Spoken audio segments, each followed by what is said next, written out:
ನನಗೆ ಮದುವೆಯಾಗಿ ಕೇವಲ 3 ದಿನಗಳಷ್ಟೇ ಕಳೆದಿತ್ತು. ನನ್ನ ಗಂಡನ ಮನೆಯಲ್ಲಿ ನನ್ನ ಗಂಡ ಮತ್ತು ನನ್ನ ಮಾವ ಮಾತ್ರ ಇದ್ದರು. ಮದುವೆಯಾದ ನಂತರ ನನ್ನ ಗಂಡ ನನ್ನಲ್ಲಿ, ನೋಡು, ಅಪ್ಪ ತುಂಬ ಕೋಪಗೊಳ್ಳುತ್ತಾರೆ, ಅವರಿಗೆ ಯಾವತ್ತೂ ಎದುರು ಮಾತನಾಡಬೇಡ, ಅವರೇನು ಕೇಳಿದ್ರೂ ಕೊಡೋದಿಲ್ಲ ಅಂತ ನಿರಾಕರಿಸಬೇಡ, ಅವರ ವಿರುದ್ಧ ಏನಾದರೂ ಮಾತನಾಡಿದರೆ ಅವರು ಕೋಪದಿಂದ ಹುಚ್ಚರಂತೆ ವರ್ತಿಸ್ತಾರೆ. ನಾನು ಕಳೆದ 3 ದಿನಗಳಿಂದಲೂ ಅದನ್ನೇ ನೋಡುತ್ತಿದ್ದೆ. ಯಾಕಂದರೆ ಮಾವ ನನ್ನ ಗಂಡನನ್ನು ಅತುಲ್ ಎಂದು ಕರೆಯುತ್ತಿದ್ದಾಗಲೇ ನನ್ನ ಗಂಡನ ಮುಖದಲ್ಲಿ ವಿಚಿತ್ರವಾದ ಬದಲಾವಣೆಗಳು ಕಂಡುಬರುತ್ತಿತ್ತು. ಅವರು ಇದ್ದಕ್ಕಿದ್ದಂತೆ ಆತಂಕದಿಂದ ಗಾಬರಿಗೊಂಡು ಕೋಣೆಯಿಂದ ಬೇಗನೆ ಹೊರ ಹೋಗುತ್ತಿದ್ದರು. ಅವರ ಹೃದಯ ಬಡಿತ ಹೆಚ್ಚಾಗುತ್ತಿತ್ತು. ನನ್ನ ಮಗ ಭಯಪಡುತ್ತಿದ್ದಾನೆಂದು ಗೊತ್ತಾಗಿ ಅವರು ತನ್ನ ಅಧಿಕಾರವನ್ನು ದರ್ಪದಿಂದ ತೋರಿಸುತ್ತಿದ್ದರು. ಅವರ ಮುಖದಲ್ಲಿ ಕೋಪ ಕೆಂಡವಾಗಿ ಉರಿಯುತ್ತಿತ್ತು. ಮದುವೆಯಾಗಿ 3 ದಿನಗಳು ಕಳೆದು 4ನೇ ದಿನ ಬೆಳಿಗ್ಗೆ ನಾವಿವತ್ತು ಹೊರಗಡೆ ಎಲ್ಲಿಯಾದರೂ ಸುತ್ತಾಡಲು ಹೋಗೋಣ ಎಂದು ಖುಷಿಯಲ್ಲಿ ಹೇಳಿದರು. ಆ ಮಾತನ್ನು ಕೇಳಿ ನನಗೆ ತುಂಬ ಸಂತೋಷವಾಯಿತು. ಆದರೆ ಅದೇ ಸಮಯದಲ್ಲಿ ನನ್ನ ಮಾವ ಅತುಲ್ ಎಂದು ಜೋರಾಗಿ ಕಿರುಚಾಡುತ್ತಾ ಕರೆದರು. ನನ್ನ ಗಂಡ ತಕ್ಷಣ ಕೋಣೆಯಿಂದ ಎದ್ನೋ ಬಿದ್ದೋ ಎಂದು ಓಡಿ ಹೋದರು. ಮಾವ ಜೋರಾಗಿ ಕೂಗಾಡುತ್ತಿರುವುದು ನನಗೆ ಕೇಳಿಸ್ತಿತ್ತು. ಏನೋ, ಮದುವೆಯಾಗಿ 3 ದಿನ ಕಳೆಯಿತು, ಕಾರ್ಖಾನೆಗೆ ಹೋಗದೆ 3 ದಿನ ಆಯಿತು, ಅಲ್ಲಿ ಎಷ್ಟು ನಷ್ಟ ಸಂಭವಿಸಿರಬೇಕು ಅಂತ ನಿನಗೆ ತಿಳಿದಿದ್ಯಾ? 3 ದಿನ ಕಳೆದರೂ ಇನ್ನೂ ಯಾಕೆ ಹೊರಡಲಿಲ್ಲ? ಬೇಗ ಫ್ಯಾಕ್ಟ್ರಿಗೆ ಹೋಗು ಅಂತ ಕೂಗಾಡಿದ್ರು. ತಕ್ಷಣ ಹೊರಡು, ಅಲ್ಲಿ ಎಲ್ಲವೂ ಕೆಲಸ ಸರಿಯಾಗ್ತಿದ್ಯಾ ಅಂತ ಪರಿಶೀಲನೆ ಮಾಡು ಅಂತ ಗದರಿಸಿದ್ರು. ನಾನು ನಿನಗೆ ಮದುವೆ ಮಾಡಿಸಿದ್ದು ನಿನ್ನ ಹೆಂಡತಿಯ ಜೊತೆ ಕೋಣೆಯಲ್ಲಿ ಕೂರೋದಕ್ಕೆ ಅಲ್ಲ, ಮನೆಯಲ್ಲಿ ಬೇಕಾದಷ್ಟು ಕೆಲಸಗಳಿವೆ, ಅಡುಗೆ ಮನೆಯಲ್ಲಿ ಅಡುಗೆ ಮಾಡಲು ಇದೆ ಅಂತ ಹೇಳಿದರು. ನಿನ್ನ ಹೆಂಡತಿಗೆ ಅಡುಗೆ ಮಾಡಲು ಮನೆ ಕೆಲಸ ಮಾಡಲು ಹೇಳು ಅಂತ ಹೇಳಿದರು. ಅವರ ಮಾತು ಕೇಳುತ್ತಿದ್ದಂತೆ ನನಗೆ ತುಂಬ ಕೋಪ ಬಂತು. ನಮ್ಮ ಮದುವೆಯಾಗಿ ಕೇವಲ 3 ದಿನಗಳಷ್ಟೇ ಕಳೆದಿತ್ತು. ನಮ್ಮ ಆಸೆ ಆಕಾಂಕ್ಷೆಗಳೇ ಇನ್ನೂ ಮುಗಿದಿರಲಿಲ್ಲ. ನಾನು 3 ದಿನವಾದರೂ ಮನೆಯಲ್ಲಿ ಅಡುಗೆ ತಿಂಡಿಗಳನ್ನು ಮಾಡುತ್ತಿದ್ದೇನೆ. ಆದರೂ ನನ್ನ ಮಾವನಿಗೆ ಅದು ಸಾಕಾಗಲಿಲ್ಲ. ಲೋಪದೋಷಗಳನ್ನು ಕಂಡುಹಿಡಿಯುತ್ತಿದ್ದರು. ಆಗ ಅತುಲ್, ನೋಡು, ಅಪ್ಪ ಏನಾದರೂ ಹೇಳಿದರೆ ಅದನ್ನು ತಪ್ಪಾಗಿ ಅರ್ಥ ಮಾಡಬೇಡ ಎಂದು ಪ್ರೀತಿಯಿಂದ ವಿವರಿಸಿ ಹೇಳುತ್ತಿದ್ದರು. ಮಾವ ಯಾಕೆ ಇಷ್ಟೊಂದು ಕೋಪಗೊಳ್ಳುತ್ತಾರೆ ಎಂದು ನಾನು 3 ದಿನಗಳಿಂದ ತುಂಬಾ ಯೋಚಿಸುತ್ತಿದ್ದೆ. 4ನೇ ದಿನ ಮಾವ ಮಾಡಿದ ಗದ್ದಲ ನನ್ನನ್ನು ತುಂಬ ಭಯಭೀತಿಗೊಳ್ಳುವಂತೆ ಮಾಡಿತು. ಅತುಲ್ ಬೇಸರದಲ್ಲಿ ಸಪ್ಪೆ ಮುಖ ಮಾಡಿಕೊಂಡು, ಕ್ಷಮಿಸು ನನ್ನನ್ನು, ಇವತ್ತು ನಾನು ಫ್ಯಾಕ್ಟ್ರಿಗೆ ಹೋಗಲೇಬೇಕು, ನಾವು ಹೊರಗಡೆ ಹೋಗೋಕ್ಕೆ ಸಾಧ್ಯವಿಲ್ಲ, ಇನ್ನೊಂದು ದಿನ ಹೋಗೋಣ ಅಂತ ಹೇಳಿದರು. ಆಗ ನಾನು, ಆಯಿತು, ಪರವಾಗಿಲ್ಲ, ನಾವು ಕೆಲಸ ಮೊದಲು ಮಾಡಬೇಕಲ್ವಾ, ಇನ್ನು ಬೇರೆ ದಿನ ಯಾವತ್ತಾದರೂ ಹೊರಗೆ ಹೋಗೋಣ, ಅದಕ್ಕೇನಂತೆ ಎಂದು ಅವರನ್ನು ಸಮಾಧಾನ ಮಾಡಿದ್ದೆ. ನನಗೆ ನನ್ನ ಗಂಡನ ಜೊತೆ ವಾದ ಮಾಡಿ ಜಗಳಕ್ಕಿಳಿಯಲು ಇಷ್ಟವಿರಲಿಲ್ಲ. ಸಂತೋಷದಲ್ಲಿ ಅವರನ್ನು ಕಾರ್ಖಾನೆಗೆ ಕಳುಹಿಸಿದ್ದೆ. ನಾನು ಅಡುಗೆ ಮನೆಗೆ ಬಂದು ಪಾತ್ರೆಗಳನ್ನು ತೊಳೆಯುತ್ತಿದ್ದೆ. ನನ್ನ ಮದುವೆಯಾಗಿ 4ನೇ ದಿನವಾಗಿತ್ತು. ಮನೆಯ ಎಲ್ಲ ಕೆಲಸಗಳನ್ನು ಮಾಡಬೇಕಾಯಿತು. ನಾನು ಮದುವೆಯಾಗಿ ಬರುವುದಕ್ಕಿಂತ ಮುಂಚೆ ಒಬ್ಬಳು ಕೆಲಸದಾಳು ಮನೆಯಲ್ಲಿ ಕೆಲಸಕ್ಕಿದ್ದಳು. ಮಾವೊಬ್ಬಳನ್ನು ಕೆಲಸದಿಂದ ತೆಗೆದು ಹಾಕಿದ್ದರು. ಅಂದರೆ ಇನ್ಮುಂದೆ ಸೊಸೆ ಮನೆಯಲ್ಲಿದ್ದಾಳೆ, ನಿನ್ನ ಅಗತ್ಯ ಇಲ್ಲ ಅಂತ ಅವಳನ್ನು ತೆಗೆದು ಹಾಕಿದ್ರು. ಮನೆಯ ಎಲ್ಲ ಕೆಲಸವನ್ನು ಮಾಡಿಟ್ಟು ನಾನು ನನ್ನ ಕೋಣೆಗೆ ವಿಶ್ರಾಂತಿ ಪಡೆಯಲು ಹೋದೆ. ಅಬ್ಬಾ ಎಂದು ನಿಟ್ಟುಸಿರು ಬಿಟ್ಟು ಸ್ವಲ್ಪ ಮಲಗುತ್ತೇನೆ ಎಂದು ಮಲಗಿಕೊಂಡೆ. ಅಷ್ಟರಲ್ಲಿ ಹೊರಗಡೆಯಿಂದ ಮಾವ ನನ್ನನ್ನು ಕೂಗಿ ಕರೆಯುತ್ತಿದ್ದರು. ಅಯ್ಯೋ ದೇವ್ರೆ, ಮಾವ ಯಾಕೆ ಕರೆಯುತ್ತಿದ್ದಾರೆ ಎಂದು ತಲೆಯನ್ನು ಸೀರೆಯ ಸೆರಗಿನಿಂದ ಮುಚ್ಚಿಕೊಂಡು ಮಾವನ ಕೋಣೆಗೆ ಹೋದೆ. ಅವರು ಅಲ್ಲಿ ಕೋಣೆಯಲ್ಲಿ ಕೂತಿದ್ದರು. ಅಲ್ಲಿ ಹೋಗಿ, ಏನ್ ಮಾವ ಎಂದು ಕೇಳುವ ಹೊತ್ತಲ್ಲಿ ನನ್ನ ತಲೆಯಿಂದ ಸೀರೆಯ ಸೆರಗು ಜಾರಿ ಕೆಳಗೆ ಬಿತ್ತು. ಅವರು ನನ್ನನ್ನು ತಲೆಯಿಂದ ಕಾಲಿನವರೆಗೆ ದುರುಗುಟ್ಟಿ ನೋಡುತ್ತಿದ್ದರು. ನನಗೆ ಅವರ ಆ ನೋಟ ತುಂಬ ಭಯವನ್ನು ಉಂಟು ಮಾಡಿಸಿತು. ನಾನು ಸ್ವಲ್ಪ ನಡುಗುವ ಧ್ವನಿಯಲ್ಲಿ, ಮಾವ ಯಾಕೆ ಕರೆದ್ರಿ, ಏನಾದರೂ ಬೇಕಿತ್ತಾ ಎಂದು ಕೇಳಿದೆ. ಹೌದು, ನನಗೆ ಹಾಲು ಬೇಕು ಎಂದು ಹೇಳಿದರು. ಅವರು ಹಾಲು ಬೇಕು ಎಂದು ಹೇಳಿದಾಗ ಯಾಕೋ ನನಗೆ ಕೆಟ್ಟ ಭಾವನೆಯಿಂದ ಕೇಳಿದ್ದಾರೆ ಎಂದು ಅನ್ನಿಸ್ತು. ನಾನು ಪುನಃ ನನ್ನ ಸೀರೆ ಸೆರಗನ್ನು ಪೂರ್ತಿಯಾಗಿ ತಲೆಗೆ ಮುಚ್ಚಿಕೊಂಡೆ. ಮಾವ ಅಂದರೆ ತಂದೆಗೆ ಸಮಾನ. ಅವರು ತನ್ನ ಸೊಸೆಯನ್ನು ಬೇರೆ ರೀತಿಯಲ್ಲಿ ನೋಡೋದಿಲ್ಲ, ತನ್ನ ಹೆತ್ತ ಮಗಳಂತೆ ನೋಡುತ್ತಾರೆ ಎಂದು ನಾನಂದುಕೊಂಡೆ. ಆದರೆ ಮಾವನ ನೋಟ ಯಾಕೋ ನನಗೆ ವಿಚಿತ್ರ ಎನ್ನಿಸಿತು. ನಾನು ತಕ್ಷಣ ಅಡುಗೆ ಮನೆಗೆ ಬಂದೆ. ನನ್ನ ಹೃದಯ ಬಡಿತ ಹೆಚ್ಚಾಗುತ್ತಿತ್ತು. 1 ಲೋಟ ಹಾಲನ್ನು ಬಿಸಿ ಮಾಡಿ ಮಾವನ ಕೋಣೆಗೆ ತೆಗೆದುಕೊಂಡು ಬಂದೆ. ಹಾಲಿನ ಲೋಟವನ್ನು ಅಲ್ಲೇ ಹತ್ತಿರ ಇದ್ದ ಮೇಜಿನ ಮೇಲೆ ಇಟ್ಟು ನಾನು ಕೋಣೆಯಿಂದ ಹೊರಗಡೆ ಹೋಗಲು ಮುಂದಾದೆ. ಆಗ ಮಾವ, ನೀನು ಸ್ವಲ್ಪ ಇಲ್ಲಿ ಕೂತ್ಕೋ, ನನಗೆ ನಿನ್ನಲ್ಲಿ ಮಾತನಾಡಲು ಇದೆ ಅಂತ ಹೇಳಿದರು. ನೋಡು, ಮನೆಯಲ್ಲಿ ತುಂಬ ಸಮಯದಿಂದ ಒಂಟಿಯಾಗಿದ್ದೇನೆ. ಈಗ ನಿನ್ನನ್ನು ಬಿಟ್ಟರೆ ಇಲ್ಲಿ ಬೇರೆ ಯಾರೂ ಇಲ್ಲ. ನನಗೆ ಒಬ್ಬಂಟಿಯಾಗಿ ಕುಳಿತುಕೊಳ್ಳಲು ತುಂಬ ಬೇಸರವಾಗುತ್ತದೆ. ಆದರೆ ಯಾರ ಜೊತೆ ಹೇಳುವ ಹಾಗೂ ಇಲ್ಲ. ಮಾವನ ಆ ಮಾತನ್ನು ಕೇಳಿ ನನಗೆ ಇನ್ನೂ ಚಿಂತೆ ಜಾಸ್ತಿ ಆಯಿತು. ಅದೂ ಅಲ್ಲದೆ ಮಾವನ ಕೋಣೆಯಲ್ಲಿ ಒಂದು ಹಾಸಿಗೆ ಮತ್ತು ಒಂದು ಕಪಾಟು ಅಲ್ಲದೆ ಬೇರೆ ಕುರ್ಚಿ ಇರಲಿಲ್ಲ. ಆದ್ದರಿಂದ ಹಾಸಿಗೆ ಮೇಲೆ ಕುಳಿತುಕೊಳ್ಳುವಂತೆ ಒತ್ತಾಯಿಸಿದರು. ಅವರು ಒಂದೊಂದು ವಿಷಯಗಳನ್ನು ಮಾತನಾಡಲು ಪ್ರಾರಂಭಿಸಿದರು. ಅವರು ಹಾಲಿನ ಲೋಟವನ್ನು ತೆಗೆದುಕೊಂಡು ಕುಡಿಯಲು ಪ್ರಯತ್ನಿಸಿದಾಗ, ಓಹ್, ಹಾಲು ತುಂಬ ಬಿಸಿಯಾಗಿದೆ ಎಂದು ಹೇಳಿದರು. ಇದನ್ನು ನಾನು ಹೇಗೆ ಕುಡಿಯಲಿ ಅಂತ ಕೇಳಿದರು. ಹಾಗೆ ಕೇಳುತ್ತಲೇ ಅವರ ನೋಟ ನನ್ನ ದೇಹದ ಮೇಲೆ ಇತ್ತು. ನನಗೆ ಯಾಕೋ ಸರಿ ಎಂದು ಅನ್ನಿಸಲಿಲ್ಲ. ನನ್ನ ಇಡೀ ದೇಹ ಬೆವರತೊಡಗಿತು. ನಾನು ಗೊಂದಲಕ್ಕೆ ಒಳಗಾದೆ. ನೋಡು, ಇದನ್ನು ಸ್ವಲ್ಪ ತಣ್ಣಗಾಗಿಸ್ಕೊಂಡು ಬಾ ಎಂದು ಹೇಳಿದರು. ನಾನು ಹಾಲಿನ ಲೋಟವನ್ನು ಹಿಡಿದು ಎದ್ದು ನಿಂತೆ. ಕಳೆದ 3 ದಿನಗಳಿಂದ ನನ್ನ ಗಂಡ ನನ್ನ ಜೊತೆ ಮನೆಯಲ್ಲಿದ್ದಾಗ ಮಾವ ತುಂಬ ಕೋಪದಲ್ಲಿ ಮಾತನಾಡುತ್ತಿದ್ದರು. ಆದರೆ ಇವತ್ತು ನನ್ನ ಜೊತೆ ಮಾತನಾಡುವಾಗ ತುಂಬ ಮೃದು ಸ್ವಭಾವದ ವ್ಯಕ್ತಿಯಂತೆ ಕಾಣುತ್ತಿದ್ದರು. ತನ್ನಲ್ಲಿರುವ ಎಲ್ಲ ಕೋಪ ದ್ವೇಷವನ್ನು ನನ್ನ ಗಂಡನ ಮೇಲೆ ತೀರಿಸುತ್ತಿದ್ದರು. ಹಾಗಾದರೆ ಇವರು ಯಾಕೆ ಅಷ್ಟೊಂದು ಕೋಪಗೊಂಡಿದ್ರು? ಈಗ ಆ ಕೋಪ ಎಲ್ಲಿದೆ ಎಂದು ನಾನು ಯೋಚಿಸತೊಡಗಿದೆ. ಸೊಸೆ ತನ್ನ ಮಾವನನ್ನು ತಂದೆಯಂತೆ ಗೌರವದಿಂದ ಕಾಣಬೇಕು. ಮಾವ ಕೂಡ ತನ್ನ ಸೊಸೆಯನ್ನು ಮಗಳಂತೆ ನೋಡಿಕೊಳ್ಬೇಕು. ಈ ಸಂಬಂಧದಲ್ಲಿ ಶಿಷ್ಟಾಚಾರ ಅತ್ಯಂತ ಮುಖ್ಯ. ಮಾವನಿಗೆ ಒಂದು ಜವಾಬ್ದಾರಿ ಇರುತ್ತದೆ. ಅವರು ಸೊಸೆಗೆ ನೈತಿಕ ಬಲವಾಗಿ ನಿಲ್ಲಬೇಕು, ಸಹಾಯ ಮಾಡಬೇಕು. ಆದರೆ ಯಾವುದೇ ರೀತಿಯ ಅಸಭ್ಯ ವರ್ತನೆ ಅಥವಾ ತೊಂದರೆ ಮಾಡಬಾರ್ದು ಎಂದು ನನಗೆ ತಿಳಿದಿದ್ದು. ಆದರೆ ಮಾವನ ಬದಲಾದ ಸ್ವಭಾವ ನನಗೆ ಯಾಕೋ ಸರಿ ಇಲ್ಲ ಅಂತ ಅನ್ನಿಸ್ತು. ನಾನು ಹಾಲನ್ನು ತಣಿಸಿ ಲೋಟಕ್ಕೆ ಹಾಕಿ ಪುನಃ ತೆಗೆದುಕೊಂಡು ಹೋದೆ. ಆಗ ಕೋಣೆಯಲ್ಲಿ ಮಾವ ನನಗಾಗಿ ಕಾಯುತ್ತಿದ್ದರು. ನಾನು ಹಾಲನ್ನು ಅವರ ಕೈಗೆ ನೀಡಲು ಮುಂದಾದಾಗ ಅವರು ಹಾಲಿನ ಲೋಟದ ಜೊತೆಗೆ ನನ್ನ ಕೈಯನ್ನು ಹಿಡಿದುಕೊಂಡರು. ನಾನು ತಕ್ಷಣ ನನ್ನ ಕೈಯನ್ನು ಹಿಂದಕ್ಕೆ ಎಳೆದುಕೊಂಡೆ. ಆಗ ನನಗೆ ಕರೆಂಟ್ ಶಾಕ್ ಹೊಡೆದ ಹಾಗೆ ಅನ್ನಿಸ್ತಿತ್ತು. ಕೈಯನ್ನು ಎಳೆದು ಅವರ ಕೋಣೆಯಿಂದ ಹೊರಗೆ ಬರಲು ಮುಂದಾದೆ. ಆಗ ಮಾವ, ನೀನು ಯಾಕೆ ಹೊರಗಡೆ ಹೋಗ್ತಿದ್ದೀಯಾ ಎಂದು ಕೇಳಿದರು. ಬಾ, ನನ್ನ ಹತ್ತಿರ ಕೂತ್ಕೋ, ನನ್ನ ಜೊತೆ ಮಾತನಾಡು ಎಂದು ಸಮಾಧಾನದಿಂದ ಹೇಳಿದರು. ಅವರ ಮಾತಿನ ಶೈಲಿ ತುಂಬ ಅಸಹ್ಯ ಎಂದು ಅನ್ನಿಸ್ತು. ನನ್ನ ಜೊತೆ ಕೂತ್ಕೋ ಎಂದು ಹೇಳ್ತಿದ್ರು. ವಿಚಿತ್ರವಾದ ವರ್ತನೆ ನನ್ನನ್ನು ತುಂಬ ಭಯಭೀತಿಗೊಳಿಸಿತು. ನೋಡು, ನೀನು ಮದುವೆಯ 2ನೇ ದಿನ ಒಂದು ಫ್ಯಾನ್ಸಿ ಸೀರೆಯನ್ನು ಉಟ್ಕೊಂಡಿದ್ಯಲ್ವಾ, ಕೆಂಪು ಬಣ್ಣ ಇರುವಂಥದ್ದು. ಅದು ನಿನಗೆ ತುಂಬ ಚೆನ್ನಾಗಿ ಕಾಣಿಸ್ತಿತ್ತು. ನೀನು ಇವತ್ತು ಕೂಡ ಅದನ್ನೇ ಧರಿಸಿಕೊ ಅಂತ ಹೇಳಿದರು. ಅದನ್ನು ಕೇಳಿದ ತಕ್ಷಣ ನನಗೆ ಛೀ ಎಂದು ಅನ್ನಿಸ್ತು. ಈ ರೀತಿಯ ಮಾತುಗಳು ನನ್ನ ಗಂಡ ನನ್ನ ಜೊತೆ ಮಾಡಬೇಕಿತ್ತು. ಇವರು ನನ್ನ ಮಾವ ಯಾಕೆ ಈ ರೀತಿ ಅಸಭ್ಯವಾಗಿ ವರ್ತಿಸ್ತಿದ್ದಾರೆ ಎಂದು ನನಗೆ ತುಂಬ ಭಯ ಆಯಿತು. ಮತ್ತೆ ಪ್ರತಿದಿನ ನನ್ನ ಗಂಡ ಮನೆಯಿಂದ ಹೊರಟ ನಂತರ ನನ್ನ ಮಾವ ಏನಾದರೂ ನೆಪ ಹೂಡಿ ಅಸಹ್ಯವಾಗಿ ನನ್ನ ಜೊತೆ ವರ್ತಿಸಲು ಪ್ರಯತ್ನಿಸ್ತಿದ್ರು. ನಾನು ಹೇಗೋ ಬಹಳ ಕಷ್ಟದಿಂದ ತಪ್ಪಿಸಿಕೊಂಡು ಇರ್ತಿದ್ದೆ. ಅವರು ಉದ್ದೇಶಪೂರ್ವಕವಾಗಿ ನನ್ನನ್ನು ಅವರ ಕೋಣೆಗೆ ಕರೆಯುತ್ತಿದ್ದರು. ಒಟ್ಟಾರೆ ನಾನು ಅವರ ಕೋಣೆಯಲ್ಲಿ ಸಿಲುಕಬೇಕು ಎಂದು ಅವರು ಪ್ರಯತ್ನಿಸುತ್ತಿದ್ದರು. ನನಗೆ ಕೈ ತುಂಬ ನೋವಾಗ್ತಿದೆ, ಮಸಾಜ್ ಮಾಡು ಎಂದು ಹೇಳ್ತಿದ್ರು. ನನಗೆ ಇಲ್ಲ, ನಾನು ಮಾಡೋದಿಲ್ಲ ಎಂದು ಹೇಳಲು ಆಗ್ತಿರಲಿಲ್ಲ, ಅಥವಾ ನಾನು ಮಾಡುತ್ತೇನೆ ಎಂದು ಹೇಳಲು ಆಗುತ್ತಿರಲಿಲ್ಲ. ಅವರ ಸ್ಪರ್ಶ ನನಗೆ ತುಂಬ ಕಷ್ಟವನ್ನು ಕೊಡುತ್ತಿದ್ದು ಅಸಹ್ಯವೆನಿಸ್ತಿತ್ತು. ಅವರು ಎಲ್ಲ ಕೆಲಸದಲ್ಲೂ ಬಲವಂತ ಮಾಡ್ತಿದ್ರು. ಕೆಲವೊಂದು ಸಲ ನಾವು ಒಬ್ಬರಿಗೆ ಒಂದು ಗೌರವ ಸ್ಥಾನಮಾನ ಕೊಟ್ಟಿರ್ತೇವೆ. ಅವರು ಈ ರೀತಿ ನಮ್ಮ ಜೊತೆ ವರ್ತಿಸಿದಾಗ ನಮಗೆ ಏನು ಮಾಡಬೇಕು ಅಂತ ಗೊತ್ತಾಗೋದಿಲ್ಲ. ನಾನಾಗ, ಮಾವ, ನನಗೆ ಬೇಕಾದಷ್ಟು ಕೆಲಸ ಇದೆ, ಪಾತ್ರೆ ತೊಳೆಯಲಿಲ್ಲ ಎಂದು ಹೇಳುತ್ತಿದ್ದೆ. ನನಗೆ ಮನೆಯಲ್ಲೇ ತುಂಬ ಭಯದ ವಾತಾವರಣ ಸೃಷ್ಟಿಯಾಯಿತು. ಹೇಗೋ ಪ್ರತಿದಿನ ಅವರಿಂದ ತಪ್ಪಿಸ್ತಿದ್ದೆ. ಗಂಡನಲ್ಲಿ ಹೇಳಲು ಧೈರ್ಯ ಬರಲಿಲ್ಲ. ಎಷ್ಟು ದಿನ ಅಂತ ನಾನು ಮಾವನಿಂದ ದೂರವಿರಲು ಪ್ರಯತ್ನಿಸಬಹುದು? ಇವರ ಈ ಕೆಟ್ಟ ದೃಷ್ಟಿಯಿಂದ ನಾನು ಎಷ್ಟು ಸಮಯ ತಪ್ಪಿಸಿಕೊಂಡಿರ್ಬೋದು? ನನಗೆ ನನ್ನ ಜೀವನ ಮುಖ್ಯವಾಗಿತ್ತು. ಅದರಲ್ಲೂ ನನ್ನ ಮಾನ ಮರ್ಯಾದೆ ಉಳಿಸಬೇಕಿತ್ತು. ನಾನು ಹೇಗಾದರೂ ನನ್ನ ಗಂಡನಲ್ಲಿ ಈ ವಿಷಯವನ್ನು ಮಾತನಾಡಬೇಕು ಅಂತ ಅಂದುಕೊಂಡೆ. ಆದರೆ ಹೇಗೆ ಮಾತಾಡೋದು ಎಂದು ನನಗೆ ಧೈರ್ಯ ಸಾಲುತ್ತಿರಲಿಲ್ಲ. ಅವರು ಅಪ್ಪ ಅಂದರೆ ನಡುಗುತ್ತಾರೆ. ಒಂದು ಶಬ್ದ ಕೂಡ ಅಪ್ಪನ ಜೊತೆ ಮಾತನಾಡುವ ಸಮಯದಲ್ಲಿ ಅವರ ಬಾಯಿಂದ ಹೊರಬರೋದಿಲ್ಲ. ಆಯ್ತಪ್ಪ, ಸರಿಯಪ್ಪ, ಅಷ್ಟು ಮಾತ್ರ ಅಲ್ಲದೆ ಒಂದು ಮಾತು ಜಾಸ್ತಿ ಹೇಳುತ್ತಿರಲಿಲ್ಲ. ಒಂದು ದಿನ ಅಡುಗೆ ಮನೆಯಲ್ಲಿ ಎಲ್ಲ ಕೆಲಸವನ್ನು ಮಾಡುತ್ತಿದ್ದೆ. ನನ್ನ ಮಾವ ಇದ್ದಕ್ಕಿದ್ದಂತೆ ಅಡುಗೆ ಮನೆಗೆ ಬಂದರು. ನನ್ನನ್ನು ಹಿಂದಿನಿಂದ ತಬ್ಬಿಕೊಂಡರು. ನಾನು ತಕ್ಷಣ ಅವರನ್ನು ದೂರ ತಳ್ಳಿದೆ. ಆಗ ನನಗೆ ಎಲ್ಲಿಲ್ಲದ ಕೋಪ ಬಂತು. ಏನು ಮಾವ, ನನ್ನನ್ನು ಏನು ಅಂತ ಅಂದುಕೊಂಡಿದ್ದೀರಾ? ಅವರು ಪಕ್ಕದಲ್ಲಿದ್ದ ಮೇಜಿನ ಹತ್ತಿರ ಬಿದ್ದರು. ನಾನು ಭಯದಿಂದ ನಡುಗುತ್ತಿದ್ದೆ. ಅಲ್ಲಿಂದ ಹೇಗೋ ತಪ್ಪಿಸಿ ನನ್ನ ಕೋಣೆಗೆ ಓಡಿ ಬಾಗಿಲ ಕೊಂಡಿಯನ್ನು ಹಾಕಿ ಜೋರಾಗಿ ಅಳುತ್ತಿದ್ದೆ. ನಾನು ನನ್ನ ಮಾವ ನನ್ನ ಜೊತೆ ಈ ರೀತಿ ನಡೆದುಕೊಳ್ಳಬಹುದೇ ಎಂದು ಕನಸಲ್ಲೂ ಊಹಿಸಿರಲಿಲ್ಲ. ನನಗೆ ತುಂಬ ಬೇಸರವಾಯಿತು. ನನ್ನ ಮನಸ್ಸು, ಅಯ್ಯೋ ದೇವ್ರೆ, ನನ್ನ ಜೊತೆ ಯಾಕೆ ಹೀಗಾಗ್ತಿದೆ? ಯಾಕೆ ಅವರು ನನ್ನಲ್ಲಿ ಈ ರೀತಿ ವರ್ತಿಸ್ತಿದ್ದಾರೆ? ನಾನು ನನ್ನ ಮಾವ, ನನ್ನ ಅಪ್ಪನ ಸ್ಥಾನವನ್ನು ತುಂಬಬಹುದು ಅಂತ ಅಂದುಕೊಂಡಿದ್ದೇನೆ. ಆದರೆ ಇವರ ವಿಚಿತ್ರವಾದ ಈ ಸ್ವಭಾವ ನನ್ನನ್ನು ತುಂಬ ಆತಂಕಕ್ಕೆ ಒಳಗಾಗುವಂತೆ ಮಾಡಿತು.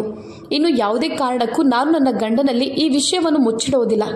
ಏನೇ ಆದರೂ ನಾನು ಹೇಳುತ್ತೇನೆ ಎಂದು ನಿರ್ಧರಿಸಿಕೊಂಡೆ. ನಾನು ಪೂರ್ತಿ ದಿನ ಮನೆಯ ಯಾವುದೇ ಕೆಲಸವನ್ನು ಮಾಡದೆ ನನ್ನ ಕೋಣೆಯ ಒಳಗಡೆ ಕೂತಿದ್ದೆ. ಮಧ್ಯಾಹ್ನ ಮಾವ ಬಂದು ನನ್ನ ಕೋಣೆಯ ಬಾಗಿಲನ್ನು ಬಡಿದು ಟಕ್ ಟಕ್ ಮಾಡಿ ನನ್ನನ್ನು ಬಾಗಿಲು ತೆರೆಯುವಂತೆ ಕರೆಯುತ್ತಿದ್ದರು. ಆದರೆ ನಾನು ಏನೂ ಮಾತನಾಡಲಿಲ್ಲ. ಅವರಿಗೆ ಹಸಿವಾಗ್ತಿತ್ತು. ಅದಕ್ಕಾಗಿ ಊಟ ಕೊಡುವಂತೆ ಕೇಳುತ್ತಿದ್ದರು.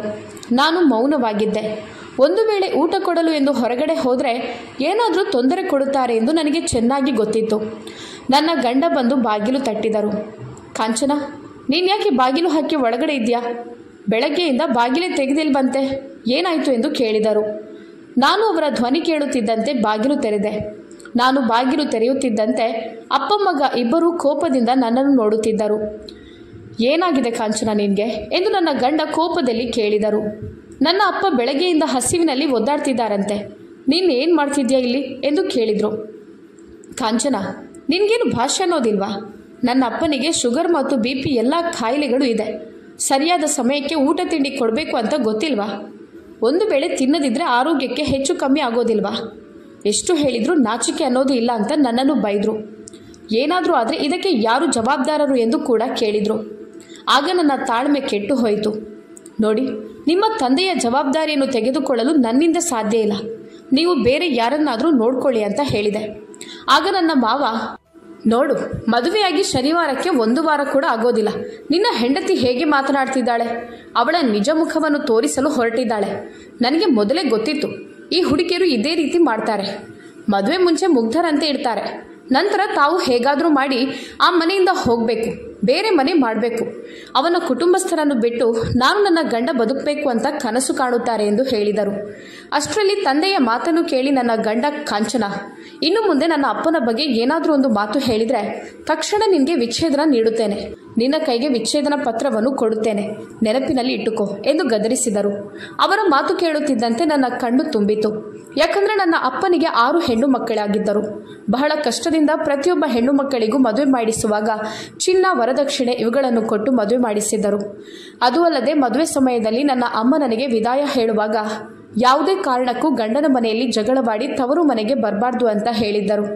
ನನಗೆ ಬೇರೆ ದಾರಿ ಇಲ್ಲದೆ ಗಂಡನ ಮಾತು ಕೇಳಬೇಕಾಯಿತು. ಅವರ ಸೂಚನೆಯಂತೆ ನಡೆಯಲೇಬೇಕಾಯಿತು. ಆದರೆ ಮಾವನ ತೊಂದರೆ ದಿನದಿಂದ ದಿನಕ್ಕೆ ಜಾಸ್ತಿ ಆಗುತ್ತಿತ್ತು. ಅವರು ಹೇಳಿದ ಕೆಲಸವನ್ನು ನಾನು ಮಾಡಬೇಕಾಗಿತ್ತು. ಒಂದು ವೇಳೆ ಮಾಡದಿದ್ದರೆ ಅವರು ನನ್ನ ಗಂಡನಿಗೆ ಹೇಳಿಬಿಡುತ್ತಿದ್ದರು. ಆಗ ನನ್ನ ಗಂಡ ನನಗೆ ಬೈಯುತ್ತಿದ್ದರು. ಅದು ಅಲ್ಲದೆ ತಂದೆ ಹೇಳಿದ ಮಾತು ಕೇಳುತ್ತಿಲ್ಲ ಎಂದು ಗೊತ್ತಾದರೆ ಕೋಪಗೊಂಡು ನನ್ನ ಜೊತೆ ಕೆಟ್ಟದಾಗಿ ವರ್ತಿಸುತ್ತಿದ್ದರು. ಈ ಭಯ ನನ್ನೊಳಗೆ ಸದಾ ಇತ್ತು. ಮಾವನ ಜೊತೆ ಮನೆಯಲ್ಲಿದ್ದು ಭಯದಿಂದ ದಿನಗಳನ್ನು ಕಳೆಯಬೇಕಾಯಿತು. ನನ್ನ ಗಂಡನ ಬಳಿ ಮಾವನ ಬಗ್ಗೆ ಹೇಳಲು ನನಗೆ ಸಾಧ್ಯವಾಗುತ್ತಿರಲಿಲ್ಲ. ನಾನು ನಿಜವಾಗಿಯೂ ಏನು ನಡೆಯುತ್ತಿದೆ ಎಂದು ಹೇಳಿದರೆ ಅವರು ನಂಬುತ್ತಿರಲಿಲ್ಲ. ನನ್ನ ಮಾತು ಸುಳ್ಳು ಅಂತ ಅಂದುಕೊಳ್ಳುತ್ತಿದ್ದರು. ನಾನು ಅವರಿಂದ ದೂರ ಉಳಿದರೆ ಮಾವ ಮಗನಿಗೆ ಹೇಳಿಕೊಡುತ್ತಿದ್ದರು. ಮಗ, ನಿನ್ನ ಹೆಂಡತಿ ನನ್ನ ಮಾತುಗಳನ್ನು ಕೇಳೋದಿಲ್ಲ. ನಾನು ಅವಳ ಅಪ್ಪಮ್ಮನಲ್ಲಿ ಮಾತನಾಡುತ್ತಾನೆ. ಯಾಕೆ ನಿಮ್ಮ ಮಗಳು ವಿಚಿತ್ರವಾಗಿ ವರ್ತಿಸ್ತಾಳೆ ಅಂತ ನಾನು ಅವರಲ್ಲಿ ಕೇಳುತ್ತೇನೆ ಎಂದು ಮಾವ ಹೇಳುತ್ತಿದ್ದರು. ಆಗ ನನ್ನ ಗಂಡ, ಅವಳ ತಲೆ ಸರಿಯಿಲ್ಲ, ನೀವು ಚಿಂತೆ ಮಾಡಬೇಡಿ, ನಾನು ಸರಿಪಡಿಸುತ್ತೇನೆ ಅಂತ ಹೇಳಿದರು. ನಾನು ಕೋಪದಿಂದ ಅವರ ಕಡೆ ನೋಡುತ್ತಿದ್ದೆ. ಮನೆಯಲ್ಲಿ ಯಾವಾಗಲೂ ಈ ರೀತಿಯ ಕಿರಿಕಿರಿ ಇರುತ್ತಿತ್ತು. ಒಂದು ದಿನ ನನ್ನ ಗಂಡ, ಕಾಂಚನ, ನಿನಗೆ ಈ ಮನೆಯಲ್ಲಿ ಏನು ತೊಂದರೆ? ನಿನಗೆ 10 ಮಂದಿಯ ಜವಾಬ್ದಾರಿಯನ್ನು ನೋಡಿಕೊಳ್ಳುವಂತೆ ಮಾಡಲಾಗಿದ್ಯಾ? ಇಲ್ಲಿ ಏನು ಕಷ್ಟ ಇದೆ ಅಂತ ಕೇಳಿದರು. ಅದು ಅಲ್ಲದೆ ಅವರು ಹೇಳಿದರು, ನನಗೆ ಅಮ್ಮ ಇಲ್ಲ, ತಂಗಿಯರಿಲ್ಲ, ಇರುವುದು ನನ್ನ ತಂದೆ ಒಬ್ಬರೇ. ಅವರನ್ನು ಚೆನ್ನಾಗಿ ನೋಡಿಕೊಳ್ಳೋದು ನಿನಗೆ ಸಾಧ್ಯವಿಲ್ವಾ? ಎಲ್ಲ ಹುಡುಗಿಯರು ಆಸೆ ಪಡುತ್ತಾರೆ ಮನೆಯಲ್ಲಿ ಎಲ್ಲರೂ ಇರುವ ಕುಟುಂಬ ಸಿಗಬೇಕು ಅಂತ. ಆದರೆ ನಿನಗೆ ಸಿಕ್ಕಿರುವುದನ್ನು ನೋಡಿಕೊಳ್ಳಲಾಗುತ್ತಿಲ್ವಲ್ಲ? ಆಗ ನಾನು ಹೇಳಿದೆ, ನನಗೆ ಅತ್ತೆ ನಾದಿನಿಯರು ಇದ್ದಿದ್ರೆ ನಾನು ನೆಮ್ಮದಿಯಾಗಿ ಈ ಮನೆಯಲ್ಲಿ ಜೀವಿಸ್ತಿದ್ದೆ. ಆದರೆ ನಾನು ಪುನಃ, ರೀ, ನಿಮ್ಮ ತಂದೆಗೆ ಇನ್ನೊಂದು ಮದುವೆ ಮಾಡಿಸಿ ಅಂತ ಹೇಳಿದೆ. ನನ್ನ ಮಾತು ಕೇಳುತ್ತಿದ್ದಂತೆ ನನ್ನ ಗಂಡ ನನ್ನ ಕೆನ್ನೆಗೆ ಬಲವಾಗಿ ಹೊಡೆದರು. ಏನು ಮಾತನಾಡ್ತಿದ್ದೀಯೇ? ನಿನ್ನ ಮಾತು ಮಿತಿ ಮೀಡ್ತಿದೆ. ನನ್ನ ಈ ವಯಸ್ಸಿನ ತಂದೆಗೆ ಇನ್ನೊಂದು ಮದುವೆ ಮಾಡಿಸ್ಬೇಕಾ? ನಿನಗೆ ನಾಚಿಕೆ ಆಗೋದಿಲ್ವಾ ಎಂದು ಕೇಳಿದರು. 2 ಹೊತ್ತು ಊಟ ತಿಂಡಿ ಮಾಡಿಕೊಡೋದು ನಿನಗೆ ಕಷ್ಟವಾಗ್ತಿದೆ. ಅದು ಅಲ್ಲದೆ ಪ್ರತಿದಿನ ಮಾಡಿದ ಅಡುಗೆಯಲ್ಲಿ ಸ್ವಲ್ಪ ಅವರಿಗೆ ಕೊಟ್ಟರಾಯಿತು. ಅದಕ್ಕೋಸ್ಕರ ನೀನು ಅಪ್ಪನಿಗೆ ಮದುವೆ ಮಾಡಿಸಿ ಅಂತ ಹೇಳ್ತಿದ್ಯಲ್ಲ. ನಿನಗೆ ನನ್ನ ಅಪ್ಪ ಇಷ್ಟೊಂದು ಭಾರವಾಗ್ತಿದ್ದಾರೆ ಎಂಬುದು ಈಗ ನನಗೆ ಗೊತ್ತಾಯಿತು ಎಂದರು. ಆಗ ನಾನು, ದಯವಿಟ್ಟು ನನ್ನ ಮಾತು ಅರ್ಥ ಮಾಡಿಕೊಳ್ಳಿ ಎಂದೆ. ಆದರೆ ಅವರು ಅರ್ಥ ಮಾಡಿಕೊಳ್ಳುವ ಸ್ಥಿತಿಯಲ್ಲಿ ಇರಲಿಲ್ಲ. ನನ್ನ ಅಪ್ಪನಿಗೆ 60 ವರ್ಷ. ಈಗ ಅವರು ಶುಗರ್, BP ಮೊದಲಾದ ಕಾಯಿಲೆಗಳಿಂದ ಬಳಲುತ್ತಿದ್ದಾರೆ. ಈ ವಯಸ್ಸಿನಲ್ಲಿ ಅವರು ಮತ್ತೊಬ್ಬ ಮಹಿಳೆಯ ಜವಾಬ್ದಾರಿಯನ್ನು ಹೊತ್ತುಕೊಳ್ಬೇಕಾ ಎಂದು ಕೇಳಿದರು. ಆದರೆ ನಿಮ್ಮ ತಂದೆ ನನ್ನ ಜೊತೆ ಕೆಟ್ಟ ರೀತಿಯಲ್ಲಿ ವರ್ತಿಸ್ತಿದ್ದಾರೆ ಎಂಬುದನ್ನು ನನಗೆ ಹೇಳಲು ಧೈರ್ಯ ಬರಲಿಲ್ಲ. ಅವರು ನನ್ನನ್ನು ನಂಬುತ್ತಿರಲಿಲ್ಲ. ಆದ್ದರಿಂದ ನಾನು ಮತ್ತೆ ಕೇಳಿದೆ, ನೀವು ಅವರಿಗೆ ಮದುವೆ ಮಾಡಿಸಿ. ನಾನು ಹೇಳಿದೆ, ನಾನು ನಿಮ್ಮ ಮಾವ ಮತ್ತು ಅತ್ತೆಯ ಜವಾಬ್ದಾರಿಯನ್ನು ತೆಗೆದುಕೊಳ್ಳಲು ಸಿದ್ಧಳಾಗಿದ್ದೇನೆ. ಅದನ್ನು ಕೇಳುತ್ತಿದ್ದಂತೆ ನನ್ನ ಗಂಡ ನಗಲು ಪ್ರಾರಂಭಿಸಿದರು. ನಿನಗೆ ಒಬ್ಬರ ಕೆಲಸವನ್ನೇ ಮಾಡೋದು ಸಾಧ್ಯ ಇಲ್ಲ, ಇನ್ನೊಬ್ಬರದ್ದು ಮಾಡೋಕ್ಕೆ ಸಿದ್ಧಳಾಗಿದ್ಯಾ? ನೀನು ಯಾವ ಮಾತು ಬೇಕಾದರೂ ಹೇಳ್ಬೋದಾ? ಯೋಚನೆ ಮತ್ತು ಮಾತಿಗೆ ಇತಿಮಿತಿ ಎಂಬುದು ಇರಬೇಕು ಎಂದರು. ಕಾಂಚನ, ನಿನಗೆ ಇಬ್ಬರ ಜವಾಬ್ದಾರಿಯನ್ನು ತೆಗೆದುಕೊಳ್ಳಲು ಖಂಡಿತವಾಗಿಯೂ ಸಾಧ್ಯ ಇಲ್ಲ. ನೀನೀಗ ನಿನ್ನ ಲಾಭಕ್ಕಾಗಿ ಇದನ್ನು ಮಾಡಲು ಹೊರಟಿದ್ಯಾ? ಅದು ಸಾಧ್ಯವಾಗದ ಮಾತು. ಅದೂ ಅಲ್ಲದೆ ಈ ಮನೆ ಮತ್ತು ವ್ಯವಹಾರ, ಫ್ಯಾಕ್ಟ್ರಿ ಎಲ್ಲವೂ ನಮ್ಮ ತಂದೆಯ ಹೆಸರಲ್ಲಿದೆ. ಅವರಿಗೆ ಇನ್ನೊಂದು ಮದುವೆ ಮಾಡಿಸಿ ಮತ್ತೆ ಅವರ ಹೆಂಡತಿಯನ್ನು ಕರೆದುಕೊಂಡು ಮನೆಗೆ ಬಂದು ಬಿಟ್ಟರೆ ಎಲ್ಲವೂ ಅವರ ವಶದಲ್ಲಿ ಇಟ್ಟುಕೊಳ್ತಾರೆ. ಅದರ ಬಗ್ಗೆ ಅರಿವಿರಲಿ. ನನ್ನನ್ನು ಮತ್ತು ನಿನ್ನನ್ನು ಈ ಮನೆಯಿಂದ ಒದ್ದು ಹೊರಗೆ ಹಾಕ್ತಾರೆ ಅಷ್ಟೇ. ನಿನಗೆ ಅಪ್ಪನ ಕೋಪ ಗೊತ್ತಲ್ವಾ? ಅದನ್ನು ಹೇಳುವ ಅವಶ್ಯಕತೆ ಇಲ್ಲ. ಅದಕ್ಕೋಸ್ಕರ ನಾನು ಅಪ್ಪ ಎಷ್ಟೇ ಕೋಪ ಮಾಡಿಕೊಂಡ್ರೂ ತಾಳ್ಮೆಯಿಂದ ಸಹಿಸಿಕೊಂಡು ಇರ್ತಿದ್ದೇನೆ. ನೀನು ಅಂದುಕೊಂಡಿರ್ಬೋದು, ಅಪ್ಪ ಇಷ್ಟು ಕೋಪಗೊಂಡ್ರೂ ನಾನು ಯಾಕೆ ಮೌನವಾಗಿರುತ್ತೇನೆ ಅಂತ. ಯಾಕೆ ನನಗೆ ಮಾತನಾಡಲು ಆಗುತ್ತಿಲ್ಲ. ಆದರೆ ನಾನು ಎಲ್ಲ ಗೊತ್ತಿದ್ದು ಗೊತ್ತಿಲ್ಲದವನಾಗಿ ಮಾಡಿಕೊಂಡು ಮೌನವಾಗಿದ್ದೇನೆ. ನೀನು ಇನ್ನು ಮುಂದೆ ಯಾವುದೇ ಕಾರಣಕ್ಕೂ ಅಪ್ಪನಿಗೆ ಇನ್ನೊಂದು ಮದುವೆ ಮಾಡಿಸುವುದನ್ನು ಹೇಳಬೇಡ. ಅಷ್ಟು ಹೇಳಿ ಅವರು ಕೋಣೆಯಿಂದ ಹೊರಗಡೆ ಹೋದರು. ಆದರೆ ನಾನು ಇನ್ನೂ ಏನು ಮಾಡೋದಂತ ಯೋಚಿಸ್ತಿದ್ದೆ. ನನ್ನ ಮಾವನ ಕೆಟ್ಟ ವರ್ತನೆ ನನ್ನಿಂದ ಸಹಿಸಲು ಸಾಧ್ಯವಾಗುತ್ತಿರಲಿಲ್ಲ. ಒಂದು ವೇಳೆ ತವರು ಮನೆಗೆ ಹೋದರೆ ತನ್ನ ಗಂಡನ ಮನೆಯ ನೆಮ್ಮದಿ ಹಾಳು ಮಾಡಲು ಹೊರಟಿದ್ದಾಳೆ ಎಂದು ಮಾವ ಅಂದುಕೊಳ್ಬೋದು. ನಾನು ಏನು ಮಾಡಬೇಕು ಎಂದು ಗೊತ್ತಾಗದೆ ಚಡಪಡಿಸ್ತಿದ್ದೆ. ಅಯ್ಯೋ ದೇವ್ರೆ, ಒಂದು ಹುಡುಗಿಯಾದರೆ ಎಷ್ಟೊಂದು ಕಷ್ಟಗಳನ್ನು ಸಹಿಸಬೇಕು. ಅದೂ ಅಲ್ಲದೆ ನಾನು ಎಷ್ಟು ಅಸಹಾಯಕಳಾಗಿದ್ದೇನೆ ಎಂದರೆ ತನ್ನ ಕಷ್ಟವನ್ನು ಯಾರಲ್ಲಿಯೂ ಹೇಳುವ ಹಾಗೆ ಇಲ್ಲ. ಎಲ್ಲವನ್ನೂ ಸಹಿಸಿ ನನ್ನ ಜೀವನವನ್ನು ಚೆನ್ನಾಗಿ ನೋಡಿಕೊಳ್ಬೇಕು ಅಷ್ಟೇ. ಒಂದೆರಡು ಜಾಸ್ತಿ ಮಾತನಾಡಿದರೆ ವಿಚ್ಛೇದನದ ಮಾತನ್ನು ಹೇಳ್ತಾರೆ. ಹೆಣ್ಣು ಅಂದರೆ ಏನಂದುಕೊಂಡಿದ್ದಾರೆ? ನನಗೆ ಒಂದು ವೇಳೆ ಗಂಡನಿಂದ ವಿಚ್ಛೇದನ ಪಡೆದುಕೊಂಡ್ರೆ ಇನ್ನೊಂದು ಮದುವೆ ನಡೆಯುವುದು ದೂರದ ಮಾತಾಗಿತ್ತು. ತಂಗಿಯಂದಿರು ಮನೆಯಲ್ಲಿರುವಾಗ ಅಕ್ಕನಿಗೆ ವಿಚ್ಛೇದನ ಆಗಿದೆ ಎಂದು ಗೊತ್ತಾದ ತಕ್ಷಣ ಬರುವ ಸಂಬಂಧಗಳೆಲ್ಲ ನಿಂತು ಹೋಗುತ್ತದೆ. ಅಲ್ಲಿಯ ಹೆಣ್ಮಕ್ಕಳ ಸ್ವಭಾವ ಸರಿಯಿಲ್ಲ. ಒಬ್ಬಳು ಗಂಡನಿಂದ ವಿಚ್ಛೇದನ ಪಡೆದು ಮನೆಯಲ್ಲಿದ್ದಾಳೆ ಅಂತ ಆರೋಪಗಳು ಬರುತ್ತದೆ. ಇದರಿಂದ ತಂಗಿಯಂದಿರಿಗೂ ತುಂಬ ತೊಂದರೆ ಆಗುತ್ತದೆ ಎಂದು ನಾನು ಯೋಚಿಸಿದ್ದೆ. ನಾನೇನು ಮಾಡಬೇಕು ಎಂದು ಗೊತ್ತಾಗದೆ ಬಿಕ್ಕಿ ಬಿಕ್ಕಿ ಅಳುತ್ತಿದ್ದೆ. ನನ್ನ ಶಾಲಿಂದ ಆಗಾಗ ಕಣ್ಣೀರನ್ನು ಒರೆಸುತ್ತಿದ್ದೆ. ಅಷ್ಟರಲ್ಲಿ ನನ್ನ ಗಂಡ ಅತುಲ್ ಹೊರಗಡೆಯಿಂದ ಕೂಗುತ್ತಿದ್ದರು. ಕಾಂಚನ, ಬೇಗ ಬಂದು ನಮಗೆ ಚಪಾತಿ ಮಾಡಿಕೊಡು. ಅಪ್ಪನಿಗೆ ಹೋಟೆಲ್ನ ಫುಡ್ ಹಿಡಿಸೋದಿಲ್ಲ. ನಾನು ಬೇಗನೆ ಅಡುಗೆ ಮನೆಗೆ ಹೋಗಿ ಚಪಾತಿ ಮತ್ತು ಸಾಂಬಾರನ್ನು ಮಾಡಿ ಟೇಬಲ್ ಮೇಲೆ ಇಟ್ಟು ಪುನಃ ಕೋಣೆಗೆ ಹೋಗಿ ಸೇರಿಕೊಂಡೆ. ಆದರೆ ನಾನು ಆ ದಿನ ಏನನ್ನೂ ತಿಂದಿರಲಿಲ್ಲ. ಹಸಿವಿನಿಂದ ಮಲಗಿಕೊಂಡೆ. ನನ್ನ ಗಂಡ, ನೀನು ತಿನ್ನಲಿಲ್ಲ, ಹಸಿವಿನಿಂದ ಇದೆಯಲ್ವಾ, ಬಾ ತಿನ್ನು ಅಂತ ಕರೆಯಲಿಲ್ಲ. ಗಂಡಸರು ಎಲ್ಲರೂ ಇದೇ ರೀತಿ ಹೆಚ್ಚಾಗಿರ್ತಾರೆ. ಅವರಿಗೆ ಅವರದ್ದೇ ಕೆಲಸದ ಬಗ್ಗೆ ಚಿಂತೆ ಮಾತ್ರ. ಹೆಂಡತಿ ಹೇಗಿರ್ತಾಳೆ, ಊಟ ಮಾಡಿದ್ಲಾ ತಿಂದ್ಲಾ ಅನ್ನುವ ಚಿಂತೆ ಇರೋದಿಲ್ಲ. ನನ್ನ ಗಂಡ ಕೂಡ ಅದೇ ರೀತಿಯಾಗಿದ್ದರು. ಮರುದಿನ ಬೆಳಗ್ಗೆ ಎದ್ದು ನಾನು ತಿಂಡಿ ರೆಡಿ ಮಾಡಿ ಕೊಟ್ಟು ಬಿಟ್ಟೆ. ನಂತರ ನನ್ನ ಗಂಡ ಫ್ಯಾಕ್ಟ್ರಿಗೆ ಹೊರಟು ಹೋದರು. ನಾನು ನನ್ನ ಕೋಣೆಯಲ್ಲಿ ಕೂತಿದ್ದೆ. ನನ್ನ ಮಾವ ನನ್ನನ್ನು ಕಾಂಚನ ಎಂದು ಕೂಗಲು ಶುರು ಮಾಡಿಬಿಟ್ಟರು. ನನಗೆ ಇಷ್ಟವಿಲ್ಲದಿದ್ದರೂ ಕಷ್ಟಪಟ್ಟು ಹೆಜ್ಜೆ ಹಾಕುತ್ತಾ ಅವರ ಕೋಣೆಗೆ ಹೋದೆ. ಮಾವ ನನ್ನನ್ನು ನೋಡಿ ವಿಚಿತ್ರವಾಗಿ ನಗಲು ಪ್ರಾರಂಭಿಸಿದರು. ಏನಾಯ್ತು ಮಾವ, ಯಾಕೆ ನಗ್ತಿದ್ದೀರಾ ಎಂದು ನಾನು ಕೇಳಿದೆ. ಆಗ ಮಾವ, ನೀನು ಏನಂದುಕೊಂಡಿದ್ಯಾ? ನಿನ್ನ ಸೌಂದರ್ಯ ನನ್ನ ಮಗನನ್ನು ಮೋಡಿ ಮಾಡ್ಬೋದು. ಇದರಿಂದ ನೀನು ಅವನನ್ನು ಇಲ್ಲಿಂದ ಬೇರ್ಪಡಿಸಿ ಬೇರೆ ಮನೆ ಮಾಡಿ ನೆಮ್ಮದಿಯಾಗಿ ಜೀವಿಸ್ಬೋದು ಅಂತ ಅಂದುಕೊಂಡಿದ್ಯಾ? ಅದು ನಿನ್ನ ಭ್ರಮೆ ಅಷ್ಟೇ ಅಂತ ಹೇಳಿದರು. ನನ್ನನ್ನು ಇಲ್ಲಿ ಬಿಟ್ಟು ನೀನು ಬೇರೆ ಮನೆ ಮಾಡಲು ಹೊರಟಿದ್ಯಾ? ಅದು ಸಾಧ್ಯವಿಲ್ಲದ ಮಾತು. ನನ್ನ ಮಗ ನಾನು ಹಾಕಿದ ಒಂದು ಗೆರೆಯನ್ನು ಕೂಡ ಮೀರೋದಿಲ್ಲ ಎಂದು ನನಗೆ ಚೆನ್ನಾಗಿ ಗೊತ್ತು. ನಿನ್ನ ಯೋಚನೆಯನ್ನು ಬದಲಿಸು, ಅದು ನಡೆಯದ ಮಾತು. ಅವನು ಎಲ್ಲಿಗೂ ನನ್ನನ್ನು ಬಿಟ್ಟು ಬರುವುದಿಲ್ಲ ಅಂತ ಹೇಳಿದರು. ಅದಕ್ಕೋಸ್ಕರನೇ ನಾನು ಯಾವುದೇ ಶ್ರೀಮಂತ ಹುಡುಗಿಯ ಸಂಬಂಧ ಅವನಿಗೆ ನೋಡದೆ ನಿನ್ನನ್ನು ಮದುವೆ ಮಾಡಿಸಿದ್ದೇನೆ. ಯಾಕಂದರೆ ಶ್ರೀಮಂತ ಹುಡುಗಿಯನ್ನು ಮದುವೆ ಮಾಡಿಸಿದರೆ ಅವಳು ನನ್ನ ಮಗನನ್ನು ಇಲ್ಲಿಂದ ಕರೆದುಕೊಂಡು ಹೋಗ್ಬೋದು ಅಂತ ನನಗೆ ಚೆನ್ನಾಗಿ ಗೊತ್ತಿತ್ತು. ಹಣದ ವ್ಯಾಮೋಹದಿಂದ ಮನುಷ್ಯ ಬದಲಾಗುತ್ತಾನೆ ಅನ್ನೋದು ನನಗೆ ಚೆನ್ನಾಗಿ ಗೊತ್ತು. ಅದಕ್ಕೋಸ್ಕರ ನಿನ್ನನ್ನು ನಾನು ಅವನಿಗೋಸ್ಕರ ಆಯ್ಕೆ ಮಾಡಿದ್ದೇನೆ. ನಿನ್ನ ಅಪ್ಪ ಅಮ್ಮ ಎಷ್ಟು ಕಷ್ಟದಲ್ಲಿ ಜೀವಿಸ್ತಿದ್ದಾರೆ ಅಂತ ನನಗೆ ಗೊತ್ತು. ಅವರು ಕಷ್ಟದಿಂದ ನಿನಗೆ ಮದುವೆ ಮಾಡಿಸಿ ಕೊಟ್ಟಿದ್ದಾರೆ. ನಿನ್ನನ್ನು ಕರೆದುಕೊಂಡು ಹೋಗಿ ಪುನಃ ಮನೆಯಲ್ಲಿ ಇರಿಸಿಕೊಳ್ಳಲು ಅವರಿಂದ ಖಂಡಿತವಾಗಿಯೂ ಸಾಧ್ಯ ಇಲ್ಲ. ಅದೂ ಅಲ್ಲದೆ ನಿನಗೆ ಹೊಸದಾದ ಮನೆಯನ್ನು ಕಟ್ಟಿಸಿಕೊಡಲು ಅವರಿಂದ ಖಂಡಿತವಾಗಿಯೂ ಸಾಧ್ಯ ಇಲ್ಲ. ಅಂದರೆ ನಿಮ್ಮ ಮನೆಯಲ್ಲಿ ಬೇಕಾದಂಥ ಸೌಕರ್ಯಗಳು, ಸಹಾಯ ನಿನಗೆ ಸಿಗಲಾರದು. ನಿನ್ನ ಜೀವನ ಚೆನ್ನಾಗಿರಬೇಕು, ಸುಖಕರವಾಗಿರಬೇಕು ಎಂದು ನೀನು ಬಯಸೋದಾದರೆ ನಾನು ಹೇಳಿದಂತೆ ನಡಿಬೇಕು ಎಂದು ಮಾವ ನನ್ನಲ್ಲಿ ಹೇಳಿದರು. ನಾನು ತಲೆಬಿಸಿಯಿಂದ ತುಂಬ ಯೋಚನೆ ಮಾಡ್ತಿದ್ದೆ. ಅಯ್ಯೋ ದೇವ್ರೆ, ನಾನು ಎಂಥ ಪರಿಸ್ಥಿತಿಯಲ್ಲಿ ಸಿಕ್ಕಿ ಹಾಕಿಕೊಂಡೆ. ಯಾಕೆ ನನಗೆ ಇಂಥ ಪರೀಕ್ಷೆ ಮಾಡ್ತಿದ್ಯಾ ಎಂದು ದೇವರಲ್ಲಿ ಕೇಳುತ್ತಿದ್ದೆ. ಆಗ ಮಾವ, ಹೋಗು ಹೋಗು, ಒಳಗಡೆ ಹೋಗಿ ನನಗೆ ಬಿಸಿ ಬಿಸಿ ಹಾಲು ತಂದು ಕೊಡು ಅಂತ ಹೇಳಿದರು. ಅವರ ಮಾತು ನನ್ನ ಹೊಟ್ಟೆ ಒಳಗಡೆ ಉರಿಯನ್ನು ಹಾಕಿತ್ತು. ಆ ಕ್ಷಣ ನಾನು ಆತ್ಮಹತ್ಯೆ ಮಾಡಿಕೊಳ್ಳಬೇಕು ಎಂದು ಅನ್ನಿಸ್ತು.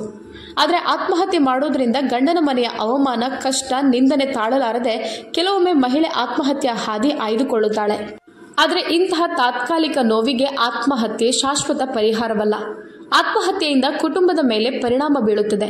ಮಕ್ಕಳ ಮೇಲೆ ತೀವ್ರವಾದ ಮಾನಸಿಕ ಪರಿಣಾಮ ಉಂಟಾಗುತ್ತದೆ. ಧಾರ್ಮಿಕವಾಗಿ ಇದು ಪಾಪವೆಂದು ಪರಿಗಣಿಸಲಾಗುತ್ತದೆ. ಕಾನೂನು ಪ್ರಕಾರ ಪೀಡಕರು ಶಿಕ್ಷೆಗೆ ಒಳಗಾಗಬಹುದು. ಆದರೂ ತಾಳ್ಮೆ, ಧೈರ್ಯ ಮತ್ತು ಸಹಾಯವನ್ನು ಹುಡುಕುವ ಮಾರ್ಗವು ಸದಾ ಉತ್ತಮ. ದುಃಖವನ್ನು ಹಂಚಿಕೊಳ್ಳಿ, ಸಹಾಯ ಕೇಳಿ. ಪ್ರತಿ ಸಮಸ್ಯೆಗೆ ಪರಿಹಾರವಿದೆ. ಜೀವ ಅಮೂಲ್ಯ. ಆತ್ಮಹತ್ಯೆ ಪರಿಹಾರವಲ್ಲ. ಬದುಕು ನಂಬಿಕೆ ಮತ್ತು ಬೆಂಬಲದಿಂದಲೇ ಬೆಳೆಯಬೇಕು ಎಂದು ಮನಸ್ಸಲ್ಲಿ ನಿರ್ಧರಿಸಿಕೊಂಡೆ. ಆದರೆ ನನಗೆ ಇಂತಹ ಕೊಳಕು ಜೀವನ ಮಾಡಲು ಇಷ್ಟವಿರಲಿಲ್ಲ. ನರಕದ ಸ್ಥಿತಿಯಲ್ಲಿ ಬದುಕುವುದಕ್ಕಿಂತ ಸಾಯುವುದೇ ಮೇಲು ಎಂದು ನನಗೆ ಆಗ್ತಿತ್ತು.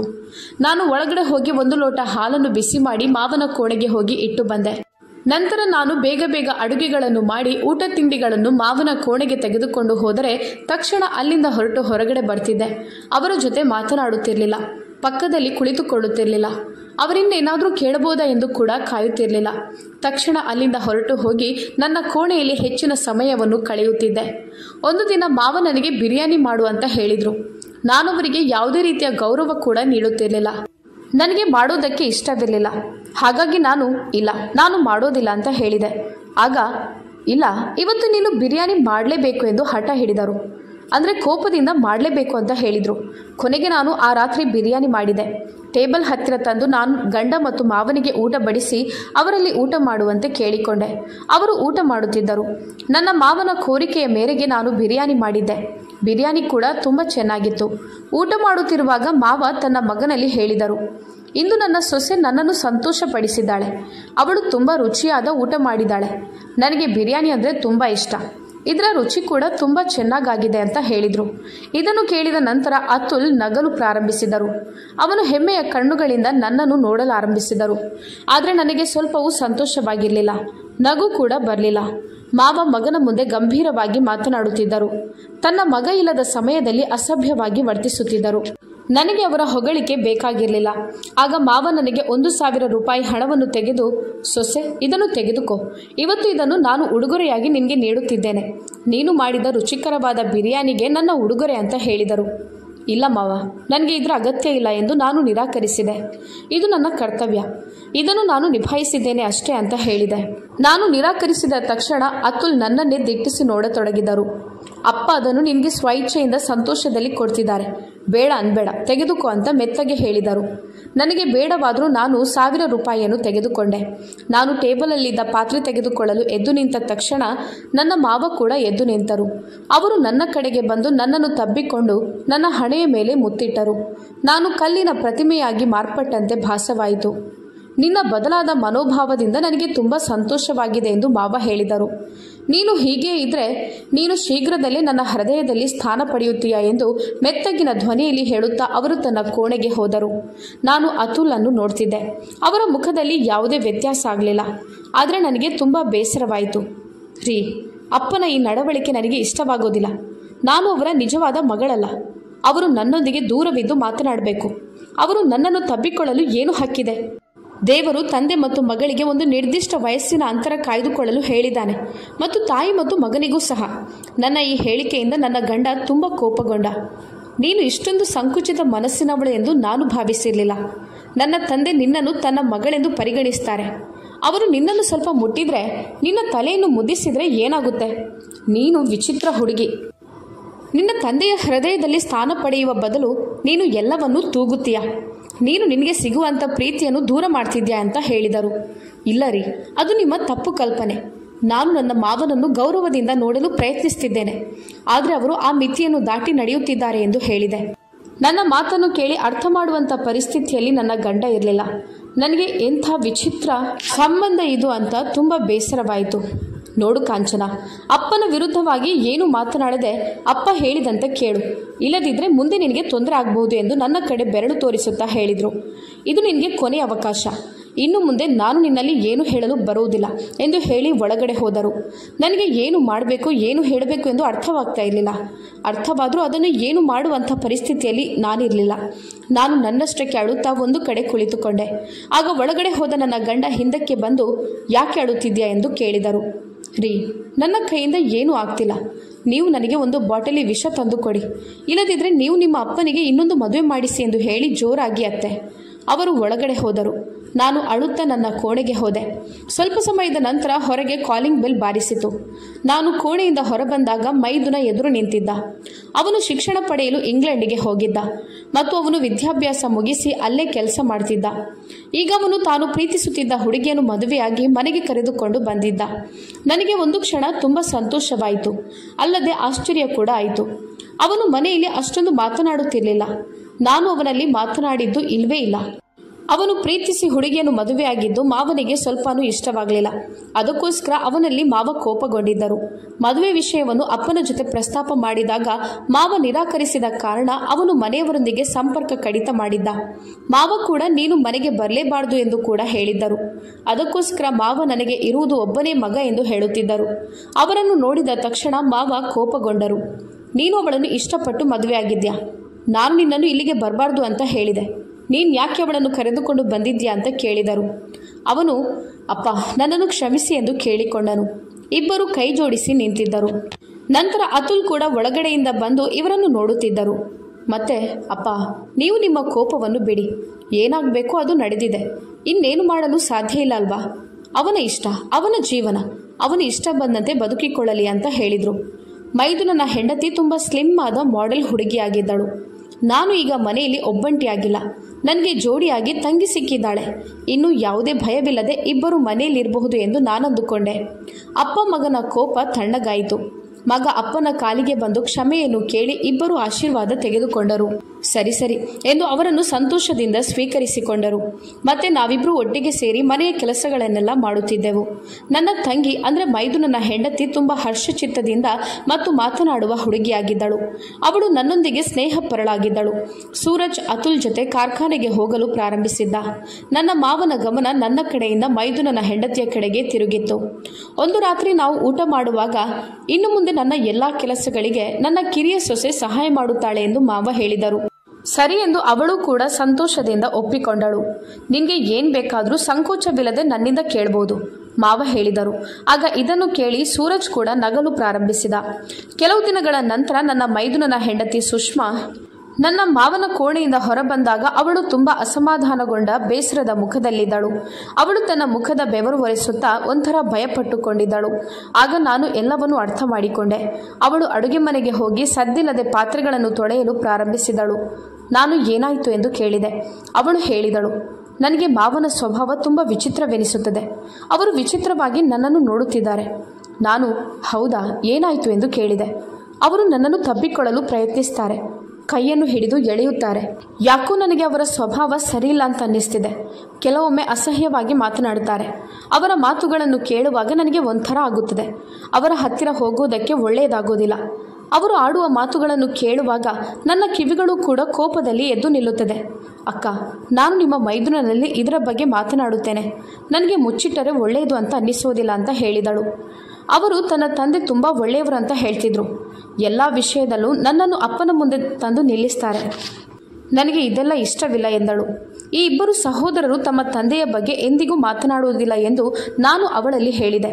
ನಾನು ಈ ನೋವನ್ನು ಸಹ ಅನುಭವಿಸ್ತಿದ್ದೆ. ಆದರೆ ಅತುಲ್ ನನ್ನ ಮಾತನ್ನು ಯಾವತ್ತೂ ಕೇಳಲಿಲ್ಲ. ಆದರೆ ನಾನು ಸೂರಜ್ಗೆ ಸ್ಪಷ್ಟವಾಗಿ ಹೇಳುತ್ತೇನೆ, ನೀವು ಸುಮ್ಮನೆ ಬಿಟ್ಟಿದ್ದೀರಿ ಎಂದು ನಾನು ಸುಮ್ಮನಾಗೋದಿಲ್ಲ. ಎರಡರಲ್ಲಿ ಯಾವುದಾದ್ರೂ ಒಂದು ನಡೆಯಲೇಬೇಕು. ಅವರು ನನ್ನ ನೋವನ್ನು ಕಷ್ಟವನ್ನು ಅರ್ಥ ಮಾಡದೆ ಎಲ್ಲಿಗೆ ಹೋಗ್ತಾರೆ ಎಂದು ನಾನು ನೋಡುತ್ತೇನೆ. ಒಂದು ಅವರ ತಂದೆಯ ಸ್ವಭಾವವನ್ನು ಬದಲಾಯಿಸಲು ಹೇಳುತ್ತೇನೆ, ಇಲ್ಲದಿದ್ದರೆ ನನಗೆ ಬೇರೆ ಮನೆ ಮಾಡಿಕೊಡಲು ಹೇಳುತ್ತೇನೆ ಅಂತ ಹೇಳಿದಳು. ನನ್ನ ಮತ್ತು ಅತುಲ್ ನಡುವೆ ನಡೆಯುತ್ತಿದ್ದ ಅದೇ ಜಗಳ ಮತ್ತೆ ಪ್ರಾರಂಭವಾಯಿತು. ಸೂರಜ್ ಹೆಂಡತಿ ನಾನು ಮಾತನಾಡಿದ ಹಾಗೆ ಅವಳ ಗಂಡನಲ್ಲಿ ಮಾತನಾಡಿದಳು. ಆಗ ನೋಡು, ನಾನು ವಿದೇಶದಲ್ಲಿ ನಿನ್ನ ಜೊತೆ ಒಬ್ಬಂಟಿಯಾಗಿ ಕುಟುಂಬವಿಲ್ಲದೆ ಜೀವನ ನಡೆಸಿದ್ದೇನೆ. ನನಗೂ ಸಾಕಾಗಿದೆ. ನಿನಗೆ ಈಗ ದಿನಕ್ಕೆ 2 ಸಲ ರೊಟ್ಟಿ ಮಾಡಿ ಕೊಡಬೇಕು ಅಂತ ಹೇಳಿ ಹೊಸ ನಾಟಕವಾಡಿ ಇಲ್ಲಿಂದ ನನ್ನನ್ನು ಬೇರೆ ಕರೆದುಕೊಂಡು ಹೋಗಲು ಪ್ರಯತ್ನಿಸ್ತಿದ್ಯಾ. ಇದೆಲ್ಲ ನಿನ್ನ ಪಿತೂರಿ ಅಂತ ನನಗೆ ಚೆನ್ನಾಗಿ ಗೊತ್ತು ಅಂತ ಹೇಳಿದ. ಅತುಲ್ ನನ್ನೊಂದಿಗೆ ಮಾಡುತ್ತಿದ್ದ ಅದೇ ವಾದ ನಡೆಯಿತು. ಅವರು ಅಣ್ಣ ತಮ್ಮಂದಿರು ಎಂದು ಸಾಬೀತುಪಡಿಸಲು ಯಾವುದೇ DNA ಟೆಸ್ಟ್ ಬೇಕಾಗಿರಲಿಲ್ಲ. ಅವರು ಮಾತನಾಡುವ ಶೈಲಿ ಸಾಕಿತ್ತು. ಸುಷ್ಮಾ, ನಿನಗೆ ನನ್ನ ಮೇಲೆ ವಿಶ್ವಾಸ ಇಲ್ಲದಿದ್ದರೆ ಬೇಡ ಬಿಡಿ. ನನಗೂ ಒತ್ತಾಯವಿಲ್ಲ. ನನಗೆ ಡೈವೋರ್ಸ್ ನೀಡಿ. ನಿಮಗೆ ಯಾವುದೇ ತೊಂದರೆ ನೀಡೋದಿಲ್ಲ. ನೀವು ನಿಮ್ಮ ತಂದೆಯೊಂದಿಗೆ ಆರಾಮವಾಗಿ ನೆಮ್ಮದಿಯಿಂದ ಇರಿ. ನಾನು ಯಾವುದೇ ಅಡ್ಡಿ ಮಾಡೋದಿಲ್ಲ ಎಂದು ಒಂದೇ ಮಾತಿಗೆ ಹೇಳಿಬಿಟ್ಟಳು. ಆ ರಾತ್ರಿ ಅತುಲ್ ಕೋಣೆಗೆ ಬಂದಾಗ ಅವನು ತುಂಬ ಮೌನವಾಗಿದ್ದರು. ಯಾಕಂದರೆ ಮನೆಯಲ್ಲಿ ಆದ ಜಗಳ ಅತುಲ್ಗೆ ಗೊತ್ತಾಗಿತ್ತು. ರೀ, ನಾನು ಮಾಡುತ್ತಿದ್ದ ಆರೋಪವನ್ನು ನೀವು ಒಪ್ಪಿಕೊಳ್ಳಲು ಸಿದ್ಧರಿರಲಿಲ್ಲ. ಈಗ ಸುಷ್ಮಾ ಅವಳಿಗೆ ಆಗುವಂಥ ತೊಂದರೆಯನ್ನು ಅವಳ ಗಂಡನಲ್ಲಿ ಹೇಗೆ ಹೇಳಿದ್ದಾಳೆ, ಈಗ ನಿಮಗೆ ಅರ್ಥವಾಯಿತಾ ಎಂದು ಕೇಳಿದೆ. ನಾನು ಸುಮ್ಮನೆ ನಿಮ್ಮ ಅಪ್ಪನ ಮೇಲೆ ಆರೋಪ ಹಾಕಿದ್ದಲ್ಲ. ಅವರಿಗೆ ಇನ್ನೊಂದು ಮದುವೆ ಮಾಡಬೇಕಾಗಿದೆ. ಅವರಿಗೆ ಹೆಣ್ಣಿನ ಅಗತ್ಯ ಇದೆ ಎಂದು ಈಗ ಚೆನ್ನಾಗಿ ಅರ್ಥವಾಗಿದೆ ಎಂದು ಅಂದುಕೊಳ್ಳುತ್ತೇನೆ ಅಂತ ಹೇಳಿದೆ. ಅವರಿಗೆ 65 ವರ್ಷ. ನೀವು ಬಯಸಿದರೆ ತಾಯಿಯ ಮರಣದ ಕೆಲವು ವರ್ಷಗಳ ನಂತರ ನೀವು 2ನೇ ಮದುವೆ ಮಾಡಬಹುದಿತ್ತು. ಆಗ ಅವರು ನಿಜವಾಗಿಯೂ ನಮ್ಮನ್ನು ಅವರ ಮಕ್ಕಳಂತೆ ಪರಿಗಣಿಸುತ್ತಿದ್ದರು. ಬಹುಶಃ ಈಗ ನಾನು ಹೇಳಿದ್ದು ಅತುಲ್ಗೆ ಅರ್ಥವಾಗಿರಬಹುದು ಎಂದು ಅಂದುಕೊಂಡೆ. ಒಮ್ಮೆ ಅವರು ಅಪ್ಪನಲ್ಲಿ 2ನೇ ಮದುವೆ ಆಗುವುದರ ಬಗ್ಗೆ ಮಾತನಾಡಿದಾಗ ಅವರು ತುಂಬ ಕೋಪಗೊಂಡರು. ನೀನೇನಂದುಕೊಂಡಿದ್ಯಾ? ನಾನು ಈ ವಯಸ್ಸಲ್ಲಿ ಮದುವೆ ಆದರೆ ಜನ ಏನಂದುಕೊಂಡಾರು? ನಿನಗೆ ಏನು ಹುಚ್ಚು ಹಿಡಿದಿದ್ಯಾ ಅಂತ ಕೇಳಿದರು. ಅಪ್ಪ, ನೀವು ತಪ್ಪಾಗಿ ಅರ್ಥ ಮಾಡಿಕೊಳ್ಬೇಡಿ.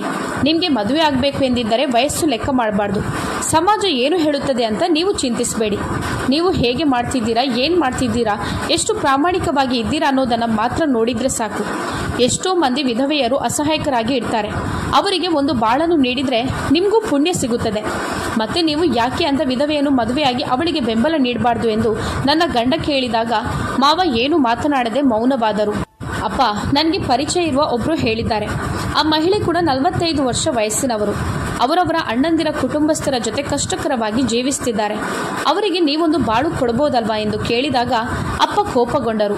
ಇಲ್ಲ, ನಾನು ಮದುವೆ ಆಗೋದಿಲ್ಲ ಅಂತ ನಿರಾಕರಿಸಿದರು. ಮತ್ತೆ ನನ್ನ ಗಂಡ ಅದರ ಬಗ್ಗೆ ಮಾತನಾಡಲಿಲ್ಲ. ಬೇಡದಿದ್ರೆ ಬೇಡ ಬಿಡಿ ಎಂದು ಹೇಳಿ ಮೌನವಾಗಿದ್ದರು. 2 ದಿನ ಬಿಟ್ಟ ನಂತರ ಒಂದು ದಿನ ನನ್ನ ಮಾವ ನನ್ನ ಗಂಡ ಹೊರಗಡೆ TV ನೋಡುತ್ತಿರುವಾಗ, ಮಗ, ನೀನು ಹೇಳಿದ ವಿಷಯ ಏನಾಯಿತು? ನೀವು ಇಷ್ಟಪಡೋದಾದರೆ ನಾನು 2ನೇ ಮದುವೆಯಾಗಲು ಸಿದ್ಧನಾಗಿದ್ದೇನೆ ಎಂದು ಹೇಳಿದರು. ನಮಗೆ ಇಬ್ಬರಿಗೂ ಎಲ್ಲಿಲ್ಲದ ಸಂತೋಷವಾಯಿತು. ನಾವು ಮಾವನಿಗೆ ಹೊಸತಾಗಿ ಮದುವೆ ಆಗುತ್ತಿದೆ ಅನ್ನುವಂತೆ ಮಾಡುತ್ತಿದ್ದೆವು. ಕೆಲವೇ ದಿನಗಳಲ್ಲಿ ಅವರು ಮದುವೆಯಾದರು. ನಮ್ಮ ಮನೆಯಲ್ಲಿ ಮಾನಸಿಕವಾದ ನೆಮ್ಮದಿ, ಸಂತೋಷದಿಂದ ದಿನಗಳು ಕಳೆಯುತ್ತಿದೆ ಎಂದು ಎಲ್ಲರಿಗೂ ಅನ್ನಿಸ್ತು. ಒಂದು ದಿನ ನನ್ನ ಗಂಡ, ಕಾಂಚನ, ನೀನು ಸತ್ಯವನ್ನೇ ಹೇಳಿದ್ಯಾ, ಆದರೆ ನಿನ್ನ ಮಾತಿನ ಮೇಲೆ ನನಗೆ ನಂಬಿಕೆ ಇರಲಿಲ್ಲ. ಆದ್ದರಿಂದ ನೀನು ಅಪ್ಪನ ಬಗ್ಗೆ ಇಲ್ಲಸಲ್ಲದ ಆರೋಪ ಮಾಡ್ತೀಯಾ ಅಂತ ಅಂದುಕೊಂಡಿದ್ದೆ ಎಂದು ಹೇಳಿದರು. ಆಗ, ರೀ, ಯಾವುದೇ ಹೆಣ್ಣು ಯಾವುದೇ ವಿಷಯದಲ್ಲಿ ಇಲ್ಲಸಲ್ಲದ ಆರೋಪವನ್ನು ಸೃಷ್ಟಿಸಿ ಹೇಳ್ಬೋದು, ಆದರೆ ತನ್ನ ಮಾನ ಮರ್ಯಾದೆಯ ಬಗ್ಗೆ ಇಲ್ಲಸಲ್ಲದ ಆರೋಪವನ್ನು ಮಾಡಲು ಸಾಧ್ಯ ಇಲ್ಲ. ಮಾವ ಅಂದರೆ ತಂದೆಗೆ ಸಮಾನ. ಅವರನ್ನು ಗೌರವದ ಸ್ಥಾನದಲ್ಲಿ ನೋಡೋದು ನಮ್ಮ ಜವಾಬ್ದಾರಿ. ನಾವು ಒಬ್ಬರಿಗೆ ಎಷ್ಟು ಗೌರವವನ್ನು ಕೊಡುತ್ತೇವೆಯೋ ಅಷ್ಟೇ ಗೌರವ ನಾವು ಪಡೆಯುತ್ತೇವೆ. ಅದರಿಂದ ಯಾರೂ ಕೂಡ ತಿಳಿಯದೆ ಯಾರ ಬಗ್ಗೆಯೂ ಆರೋಪ ಮಾಡೋದಿಲ್ಲ, ಮಾಡಲೂಬಾರ್ದು. ನಾವು ಒಂದು ಕ್ಷಣಕ್ಕೋಸ್ಕರ ನಮ್ಮಿಂದ ನಾವು ಪಾರಾಗಬೇಕು ಎಂದು ಇಲ್ಲದ ನೈಜಾಂಶವನ್ನು ಅಲ್ಲಿ ಸೃಷ್ಟಿಸಿ ಸುಳ್ಳಿನ ಸರಮಾಲೆಯನ್ನು ಮಾಡಿ ಹೊಸ ಕಥೆಯನ್ನು ಮಾಡುತ್ತೇವೆ. ಆದರೆ ಸುಳ್ಳು ಯಾವತ್ತೂ ಸುಳ್ಳಾಗುತ್ತದೆ. ಒಂದು ಹೆಣ್ಣು ತನ್ನ ಗರ್ಭದಲ್ಲಿ ಮಗುವನ್ನಿರಿಸಿಕೊಂಡು ಎಷ್ಟೇ ಅಡಗಿಸಿದ್ರೂ 9 ತಿಂಗಳು ಕಳೆದ ನಂತರ ಆ ಮಗು ಭೂಮಿಗೆ ಬರಲೇಬೇಕು. ಅದೇ ರೀತಿ ಸತ್ಯ ಅನ್ನೋದು, ಅದನ್ನು ಎಷ್ಟೇ ಅಡಗಿಸಿದ್ರೂ ಅದು ಒಂದಲ್ಲ ಒಂದು ದಿನ ಹೊರಗಡೆ ಬಂದೇ ಬರುತ್ತೆ ಅಂತ ಹೇಳಿದೆ. ಆಗ ಅವರು, ಹೌದು, ನೀನು ನಿಜವಾದ ಮಾತನ್ನು ಹೇಳುತ್ತಿದ್ಯಾ ಎಂದು ನನ್ನನ್ನು ನೋಡಿ ನಕ್ಕರು. ಈ ಕಥೆಯ ಬಗ್ಗೆ ನಿಮ್ಮ ಅಭಿಪ್ರಾಯವೇನು ಎಂಬುದನ್ನು ಕಮೆಂಟ್ ಮೂಲಕ ತಿಳಿಸಿ. ಕಥೆ ಇಷ್ಟವಾಗಿದ್ದಲ್ಲಿ ಲೈಕ್ ಮಾಡಿ, ಶೇರ್ ಮಾಡಿ. ಸಬ್ಸ್ಕ್ರೈಬ್ ಮಾಡದಿದ್ದಲ್ಲಿ ದಯವಿಟ್ಟು ಸಬ್ಸ್ಕ್ರೈಬ್ ಮಾಡಿ. ನಿಮ್ಮ ಸ್ನೇಹಿತರೊಂದಿಗೂ ನಮ್ಮ ಚಾನಲನ್ನು ಹಂಚಿಕೊಳ್ಳಿ. ಧನ್ಯವಾದಗಳು.